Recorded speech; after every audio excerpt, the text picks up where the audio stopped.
Last Thursday's murder of Charles Starsinski right outside the Sutter Lawn Tennis Club. Starsinski was shot and killed as he was on his way into the club just after 12:30 in the afternoon. Dozens gathering at the club where the crime occurred, asking questions of elected leaders and public officials. See his blood on the ground over there. It's tough. Councilmember Jeff Harris, who knew the victim, talking about the importance of meetings like this. You need the catharsis after something like this. And people have frustrations, and this was actually a pretty productive session for electeds and police to listen to the constituents and really hear their deeper concerns. And I think some really good suggestions were made. Sacramento Mayor Darrell Steinberg saying he was in attendance to listen and to talk about what the city is doing to keep people safe. They want to feel safer. They deserve to feel safer.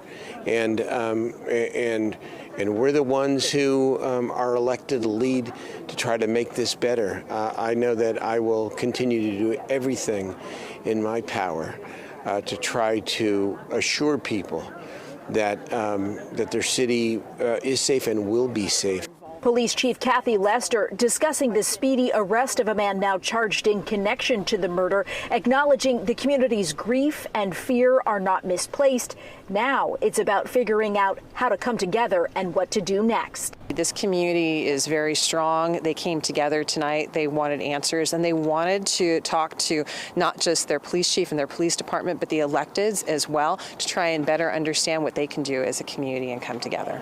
But for some people living in East Sacramento right now, there are still lots of questions that remain after Thursday's murder that have them worried. The question they couldn't answer was the one that was most important to me, and that was Mr. Starsinski targeted, or was this random? If it was random, that people are going up and down our alleys now, that scares us.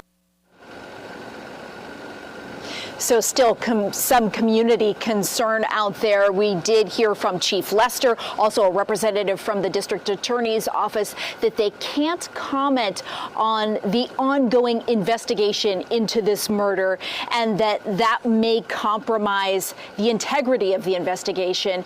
And many of the folks who were here tonight did say that they very much understood that. They understood the fact that the elected leaders and the public officials can't talk about it right now. Reporting live in East Sacramento, Melanie Wingo, KCRA 3 News.